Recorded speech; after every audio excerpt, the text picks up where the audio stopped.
ইমোতে চলে আসবে এক মাথা নষ্ট করা সেটিং, যেটা আপনি হয়তো এতদিন মনে মনে চেয়েছিলেন, ওইটা আপনার ইমো এখন নিয়ে আসছেন। তো সেটিংটা কি? সেটিংটা পাওয়ার জন্য আপনি কি করবেন, চলে আসবেন আপনার ইমোর ভিতরে। তারপরে এখান থেকে দেখবেন আপনার এরকম প্লাস আইকন রয়েছে নিচে, আপনি এখানে ক্লিক করবেন। তারপর আপনি এখান থেকে মোর অপশন দেখতে পাবেন, এই নিচে এখানে ক্লিক করবেন।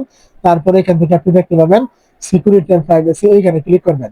এই জায়গায় ক্লিক করার পরে এখান থেকে আপনি নিচের দিকে চলে আসবেন। নিচের দিকে চলে আসার পর এখান থেকে আপনি দেখতে পাবেন ইনপুট স্ট্যাটাস, আপনি এইখানে একটা ক্লিক করবেন। এইখানে ক্লিক করার পর এখান থেকে দেখতে পাবেন এই যে আপনার এভরিওয়ান সিলেক্ট করা থাকবে এইখানে।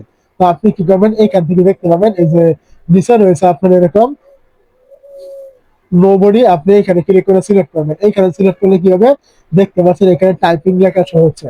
মানে আপনি যখন ইমোতে কাউকে কোনো কিছু লেখেন, সে কিন্তু অপর পাশ থেকে বুঝতে পারে যে আপনি তাকে কোনো কিছু লিখে পাঠাচ্ছেন। এখন থেকে কিন্তু আর সেটা হবে না, যদি আপনি এখান থেকে নোবডিতে ক্লিক করে সিলেক্ট করেন, সে কিন্তু অপর পাশ থেকে বুঝবে না যে আপনি তার জন্য কোনো কিছু লিখছেন।